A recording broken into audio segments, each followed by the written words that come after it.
What's up everyone, welcome back to my channel. I know it's been a while, I haven't posted in a long time, but here I am posting. And if you clicked on this, you probably have an idea of what's going on because of the title. And so yeah, I don't like to waste a lot of time. So I'm just gonna jump straight into what's going on here. And that is, I'm gay.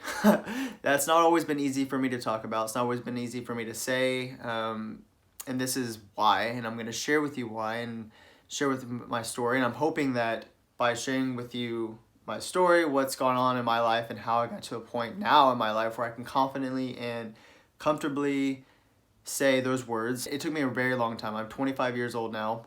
This is that story. This is how I got there. And I'm hoping that my story can kind of be an encouragement to you all.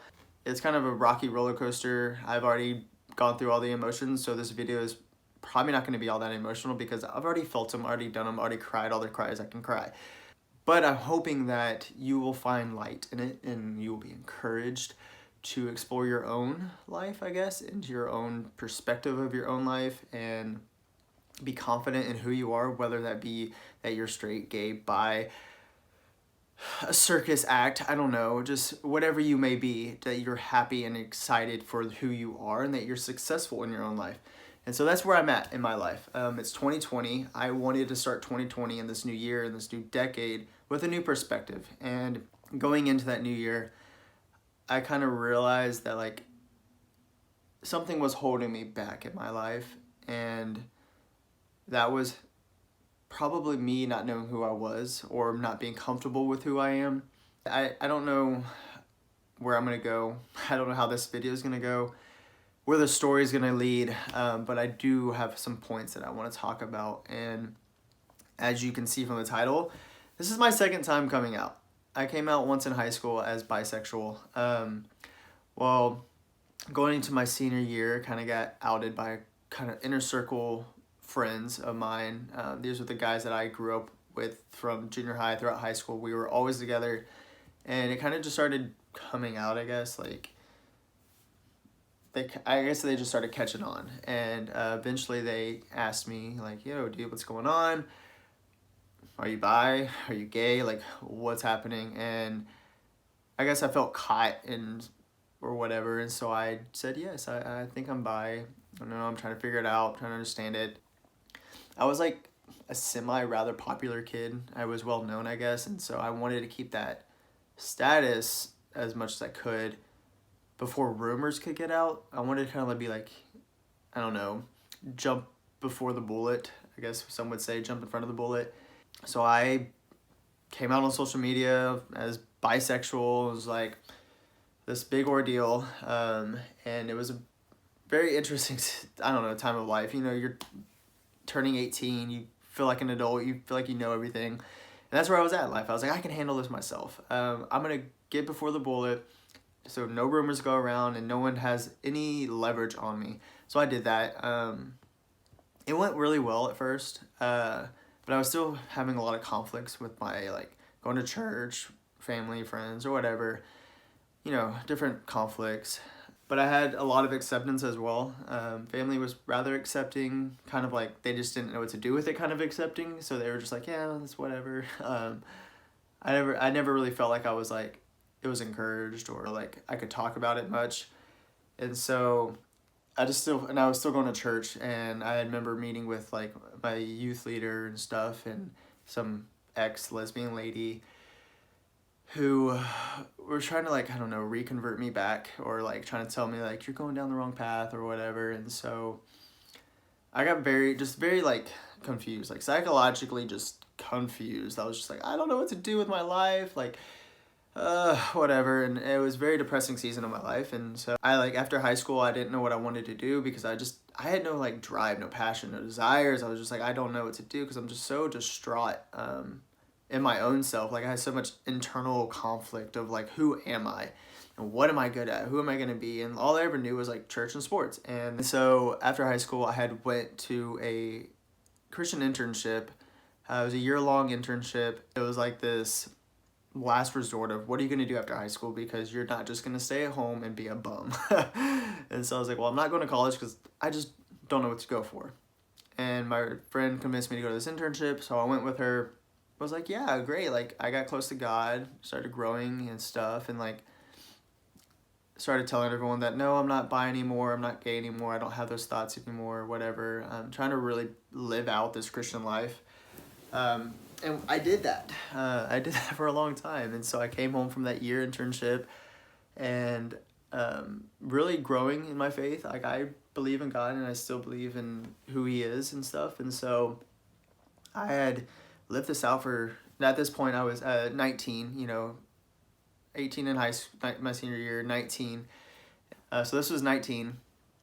Jump back in the closet, y'all. Like, jump straight in. I was just like, close the door, lock the door. Like, we ain't coming back out. Like, I was trying to do all the right things according to, I don't know, the Western church and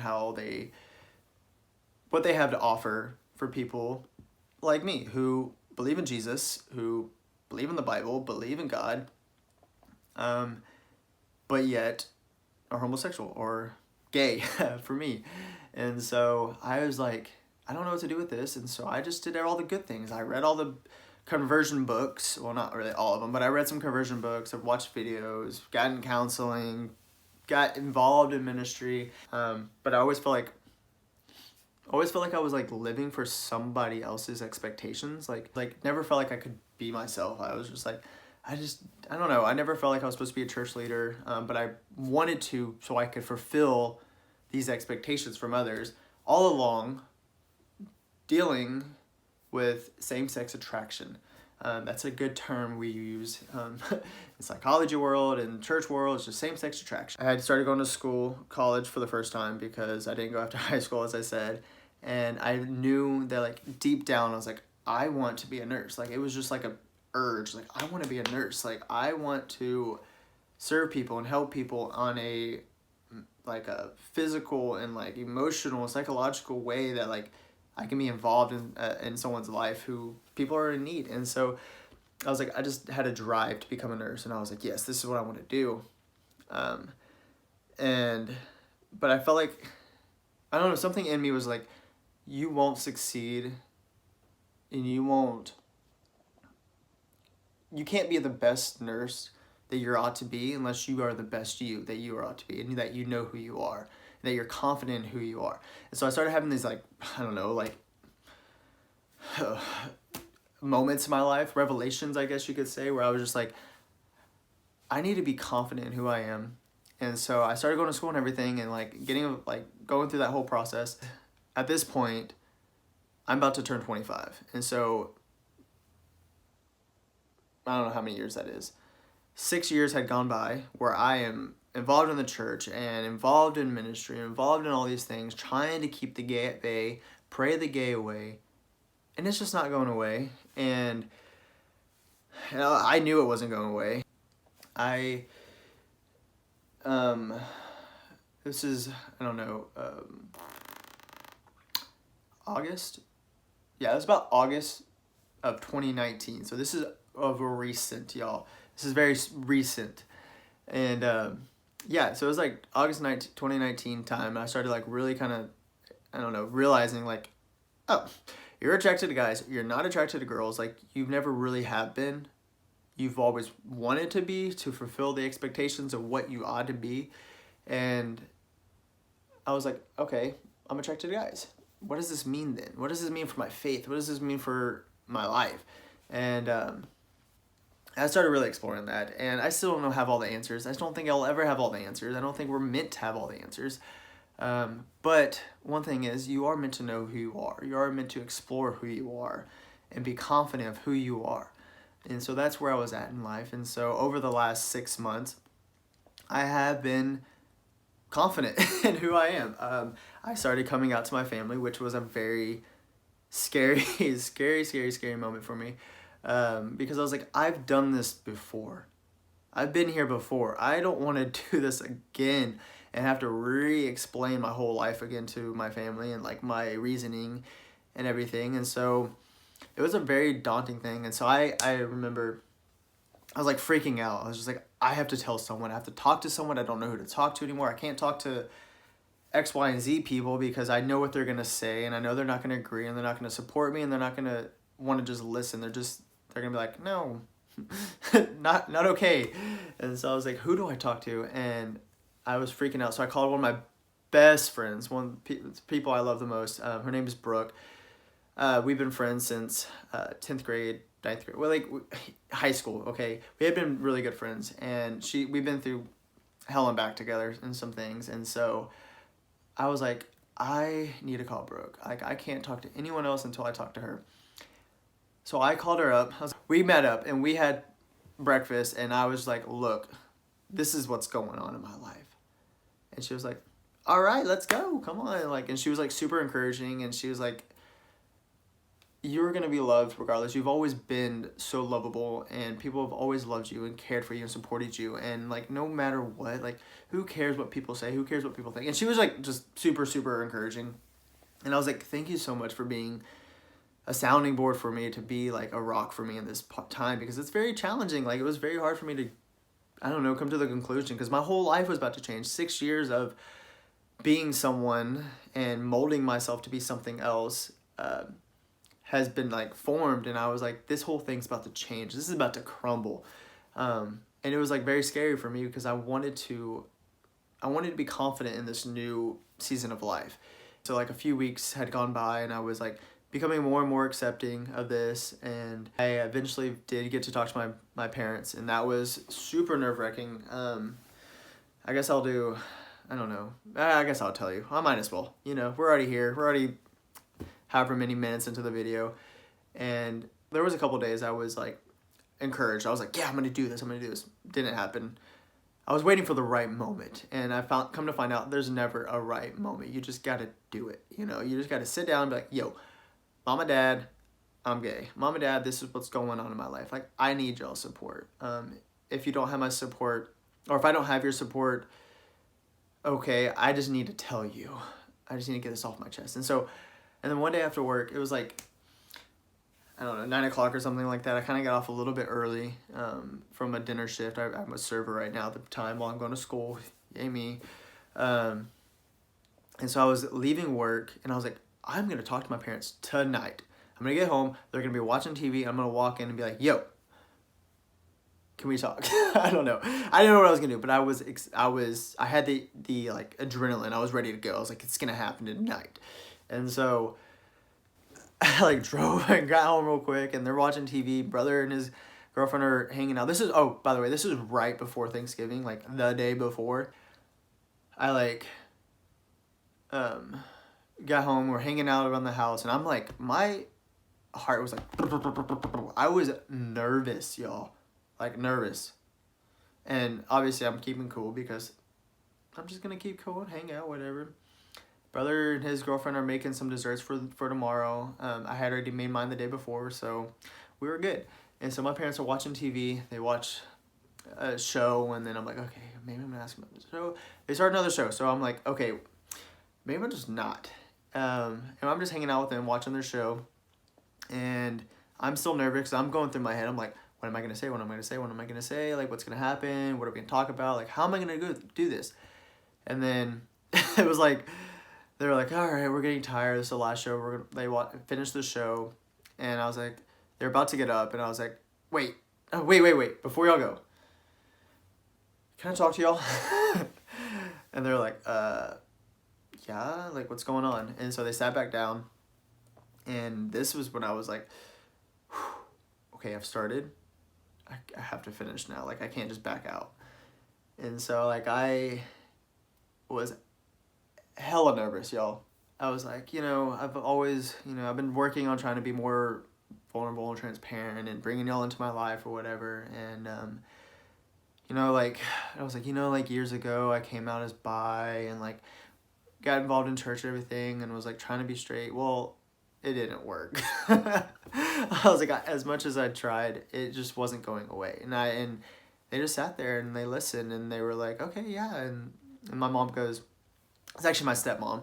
She goes, you know what's funny is like your dad came up to me probably about a month ago and was like, I think Dylan's still gay and I want to talk to him, but I feel like he's gonna come talk to us. And like I was like, okay. So they had been preparing themselves for this for about a month or so already. So I was like, okay, great, thank you.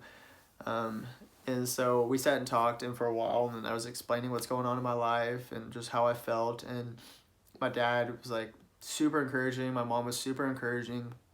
And my dad said this one of the sweetest things ever, and I was like not expecting this from him. He was like, Dylan, whoever you end up with, whatever guy you end up with, is gonna be the luckiest guy in the world to have you with him. And I was just like, what? Oh. It was super encouraging, super sweet. And then I went to bed happy with a smile on my face, and I was so excited. And I was just happy for myself. Like, my parents had my back, and they supported me, and they loved me through it, and I was just like super encouraged.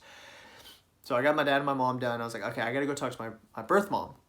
Me and my birth mom have a good relationship. She lives a city down.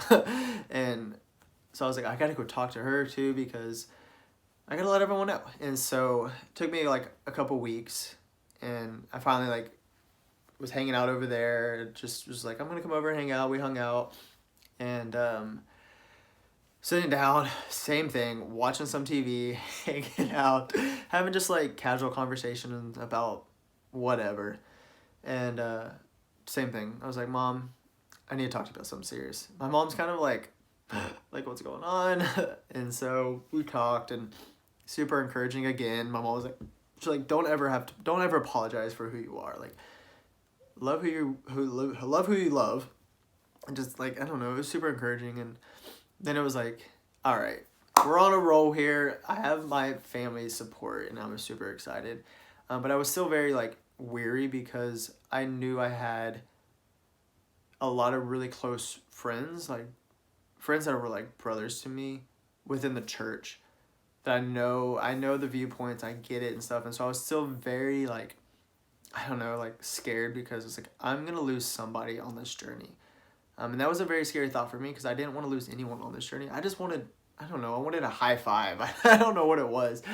I just wanted people to be there for me, and my family was there, and that was enough at that point. And so, but I'm happy, I'm excited, I'm thrilled about my life, and I could go into so much about what's going on with my faith and everything, but like, I don't know, I just don't feel like that's necessary right now. I go to bed knowing that like, I'm happy, I'm going to bed with a smile on my face, I'm going to bed knowing who I am, and I guess that's enough for me. That's enough for me to be content. It's enough for me to be, I don't know, me. And I know at the end of the day, like, no one else's judgment, no one else's theories, no one else's doctrine, no one else's theology is ever going to compare to God's love and who God is. No one can ever fully know God in his fullness until the day that we meet him in his full glory. And so until that day, like, I'm going to enjoy my life. I'm going to enjoy who I am. I'm going to live my life. I don't know, not by the terms of what other people think I should, but by who I am and what I want to do. And that means me. That means being me. And so yeah, that's my life, y'all. I don't know. It's pretty long-winded. I'm sure I talked a million miles per hour, because I tend to do that, and hopefully you understood everything I said, and hopefully you got something out of it. What else can I say? I don't know. Like, I'm just super happy and excited and thrilled for this life, and I'm hoping that you find who you are, and you're happy with who you are, and you just find it within yourself to be confident and talk to somebody. Just find somebody. Just be like, hey, like, I don't know, close friend, and just start the process. If you know, you know. And so I'm hoping you find out soon, and you can talk to somebody. Follow me on Instagram, message me. Instagram is dylan.p.weaver. I'll put the link down there somewhere in the bottom. You'll see it. And follow me, message me. Let's have a conversation about it. I know I'm sure I'm gonna get tons of messages from people that I know, close friends within circles. But I don't know. I love you all, and I think you are all meant to be loved, and you are all meant to love. And so, I don't know. Be happy. Choose happiness. Choose joy. Choose kindness. Be you. Be happy. All the cheesy things that I can ever say. So yeah, that's my story. That's who I am. And until next time, I guess. Peace.